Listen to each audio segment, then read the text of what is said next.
నమస్తే, welcome to our channel. Andhra Pradesh CM Nara Chandrababu Naidu గారు UAE పర్యటన ముగించుకుని స్వదేశానికి రావడం జరిగింది. మరి ఈ యూఏఈ పర్యటనలో అమరావతిలో నిర్మించబోయే అతిపెద్ద లైబ్రరీకి శోభా గ్రూప్ సంస్థ 100 కోట్ల విరాళం ప్రకటించడం కూడా మనకు తెలిసిందే. మరి విరాళాలే కోట్ల రూపాయలు వస్తుంటే పెట్టుబడులు ఇంకెన్ని వస్తాయి? ఇదే అంశంపై చర్చించడానికి మనతో పాటుగా ఉన్నారు ప్రముఖ ఆర్థిక, రాజకీయ, సామాజిక విశ్లేషకులు అపసాని రాజేష్ గారు. నమస్తే సార్. నమస్కారం. కూటమి ప్రభుత్వం అధికారంలోకి వచ్చిన తర్వాత ఎన్నో పరిశ్రమలు, పెట్టుబడులు అన్ని రాష్ట్రానికి వచ్చాయి. మొన్నే వచ్చింది కదా అని ఆగకుండా అటు తండ్రి యూఏఈ పర్యటన, ఇటు కొడుకు ఆస్ట్రేలియా పర్యటన. మరి ఈ యూఏఈ పర్యటనలో చూసుకున్నట్లయితే అమరావతిలో నిర్మించబోయే గ్రంథాలయానికి కోట్ల రూపాయల విరాళాలు. మరి విరాళాలే ఈ విధంగా కోట్ల రూపాయల్లో ఉంటే పెట్టుబడులు ఇంకెన్ని వస్తాయంటారు? ఈ పర్యటన పైన మీ అభిప్రాయం? వాస్తవంగా వచ్చే నెల 14-15 తారీఖులు అంటే నవంబర్ 14-15 తారీఖుల్లో విశాఖపట్నంలో జరగబోతున్న సిఏఏ కన్వెన్షన్, అంటే మనం అచ్చ తెలుగులో మాట్లాడుకుంటే పెట్టుబడిదారుల సదస్సు, భాగస్వామ్య సదస్సు అంటారు. అంటే రాష్ట్ర ప్రభుత్వము, పారిశ్రామికవేత్తలు, పెట్టుబడిదారులతో కలిపి జరిగే ఒక పార్ట్నర్షిప్ సమ్మిట్. అక్కడ వివిధ సంస్థలకి, అంటే వ్యాపారస్తులకి, పారిశ్రామికవేత్తలకి మా రాష్ట్ర ప్రభుత్వం మాకున్న వనరులు ఇవి, ప్రభుత్వ పరంగా మేము తీసుకొచ్చిన పాలసీస్ ఇవి, మా అధికార వ్యవస్థ ఇంత వేగంగా స్పందిస్తారు, మీ పెట్టుబడి ఇంత సురక్షితం, మా దగ్గర ఈ వనరులు ఉన్నాయి అని చెప్పని రాష్ట్రాన్ని పరిచయం చేసుకొని ఏ రంగాల్లో పెట్టుబడులకు ఆస్కారం ఉంది అనేది వాళ్ళకి వివరించి చెప్పి వాళ్ళ నుంచి పెట్టుబడులు స్వీకరించుతారు. మెమోరాండం ఆఫ్ అండర్స్టాండింగ్ కుదుర్చుకుంటారు. ఈ కుదుర్చుకున్న ప్రతి ఎంఓయూ కూడా మెటీరియలైజ్ అవుద్దా అంటే అన్నిటికన్నీ కాకపోవచ్చు. ప్రాథమికంగా వాళ్ళు ఆసక్తి వ్యక్తం చేస్తారు. ఈ ప్రాథమిక ఆసక్తిని అసలు సిసలు పెట్టుబడి రూపంలోకి మరల్చగలగటం చాలా కీలకం. ఒక కంటిన్యూస్ పర్సుయేషన్ ఉండాలి.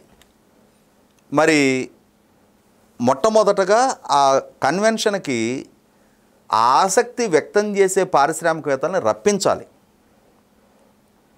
ఒక పారిశ్రామిక సంస్థ అధిపతి తన టైము, తన ఎనర్జీ చాలా వాల్యూ అతనికి. ఎందుకంటే ఆయన మీద ఆధారపడి కొన్ని 100 కోట్లు, 1000 కోట్ల సంస్థ నిర్వహణ జరుగుతూ ఉంటుంది. ఆయన టైము పూర్తి స్థాయిలో దానికోసం కేటాయించాల్సిన అవసరం ఉంటుంది. అటువంటి పారిశ్రామికవేత్త దేశంలో ఉన్నా విదేశాల్లో ఉన్నా సరే వాళ్ళ టైము, వాళ్ళ ఎనర్జీని వాళ్ళు సాక్రిఫైస్ చేసి ఇక్కడ ఈ రాష్ట్ర ప్రభుత్వ సంకల్పానికి అనుగుణంగా వాళ్ళ టైం ఇక్కడ వరకు కేటాయించుకొని ఇక్కడ వరకు ప్రయాణించి వచ్చి ఈ రాష్ట్ర ప్రభుత్వం చెప్పే మాటలు ఎందుకు వినాలి? అలా వినేలా ఆసక్తి కలిగించడం కోసం ఈ రాష్ట్రం పట్ల, ఈ పాలన పట్ల, ఈ పాలకుల పట్ల, వీళ్ళ విధానాల పట్ల, ఇక్కడున్న వనరుల పట్ల, ఇక్కడ ఉన్న భద్రత పట్ల వాళ్ళకి పరిచయం చేయటం ముఖ్యం. ఆ పని ఇప్పుడు చంద్రబాబు నాయుడు గారు, నారా లోకేష్ గారు చేస్తున్నారు.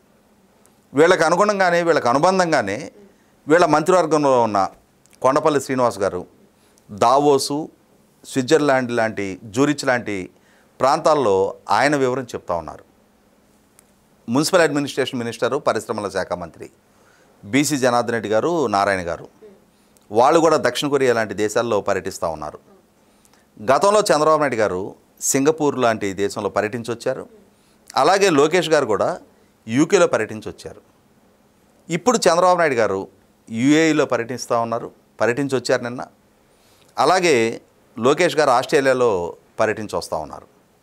అంటే వివిధ దేశాలలో వివిధ పారిశ్రామికవేత్తలతో కలిసి నేను సోన్సో రాష్ట్రానికి, భారతదేశంలో ఉన్న తూర్పు తీర ప్రాంతంలో ఉన్న ఆంధ్రప్రదేశ్ అనే రాష్ట్రానికి నేను ముఖ్యమంత్రిని, నేను మంత్రిని, మా రాష్ట్రం ఈ విధంగా తూర్పు తీర ప్రాంతంలో ఉంటుంది, మాకు ఇన్ని 100 కిలోమీటర్ల తీర ప్రాంతం ఉంది, మాకు ఈ విధమైన హైవే కనెక్టివిటీ ఉంది, రైలు కనెక్టివిటీ ఉంది, పోర్ట్ కనెక్టివిటీ ఉంది, ఎయిర్పోర్ట్ కనెక్టివిటీ ఉంది, మా దగ్గర పరిశ్రమలు ఏర్పాటు చేయడానికి కావాల్సిన భూమి లభ్యత ఉంది, నీటి అవైలబిలిటీ ఉంది, మీకు కావాల్సిన పవర్ మేము అందిస్తాము, మీకు అనుమతులు చాలా వేగంగా ఇస్తాము, మా సమాజంలో మీ పెట్టుబడులకి చాలా భద్రత ఉంటుంది, మాది శాంతి భద్రతలు ప్రాపర్గా మెయింటైన్ అవుతున్న సొసైటీ, ప్రభుత్వ పరంగా మేము అవినీతికి ఆస్కారం లేని చాలా వేగవంతమైన నిర్ణయాలు అమలుపరుస్తూ ఉంటాము, మా అధికార యంత్రాంగం కూడా చాలా స్పాంటేనియస్గా స్పందించే బాధ్యత కలిగిన అధికార యంత్రాంగం మా దగ్గర ఉంది.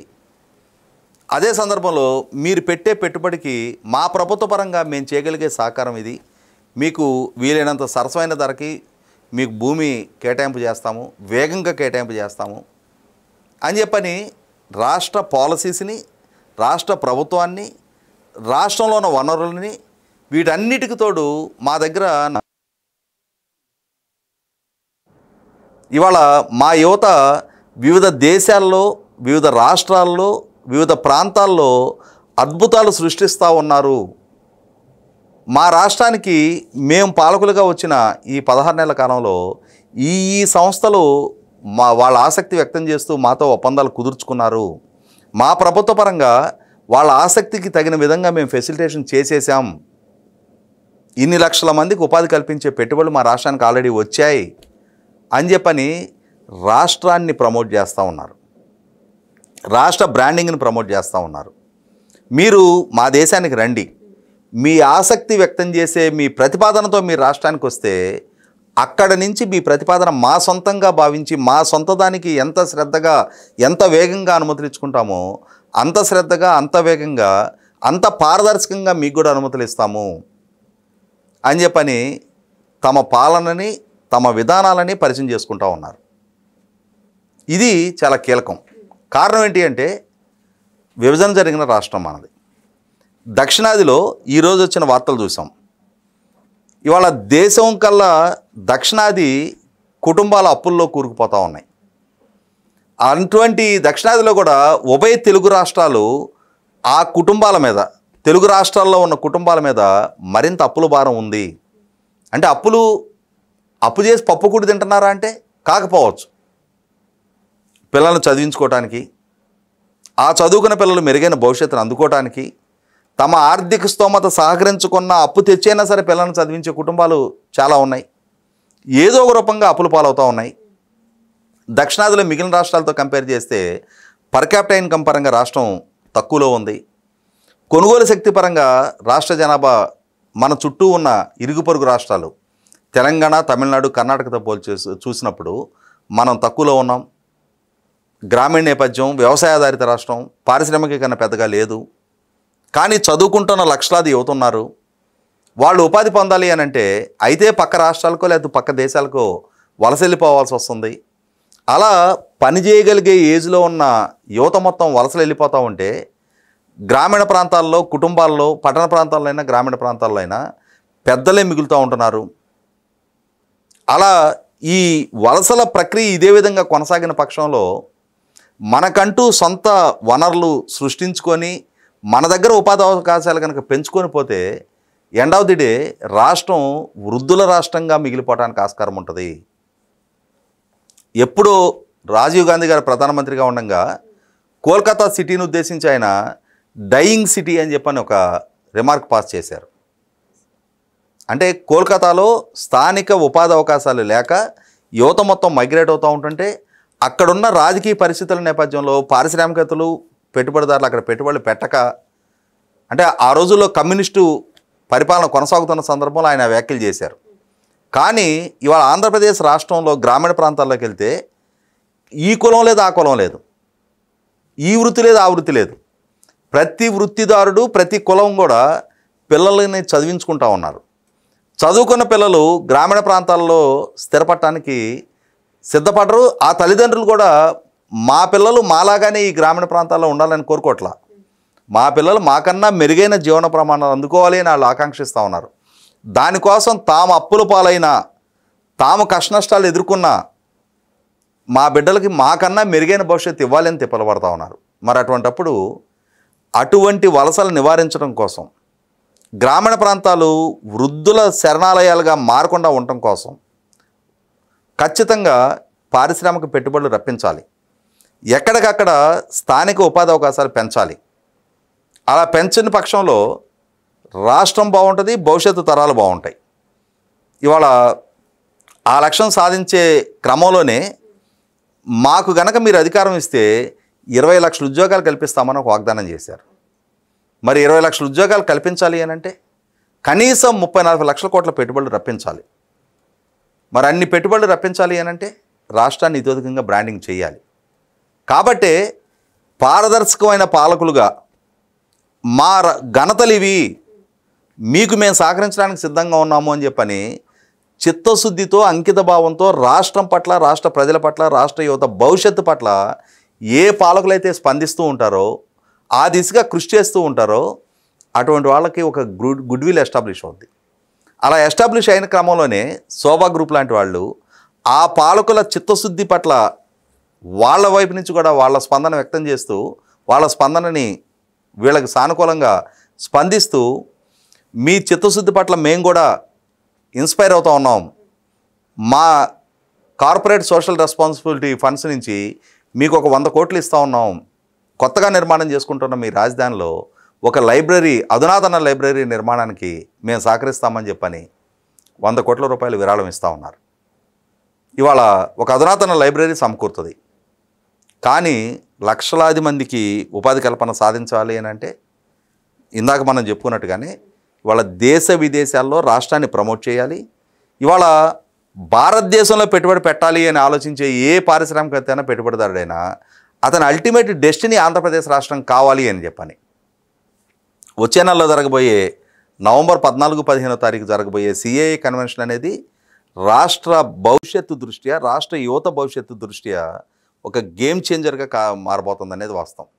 100% పాళ్ళు రాష్ట్ర యువత 20 లక్షల ఉద్యోగ కల్పన హామీ, ఆ హామీని నమ్మే యువత ఎన్డీఏ కూటమికి ఇంతటి ఘన విజయం కట్టపెట్టింది.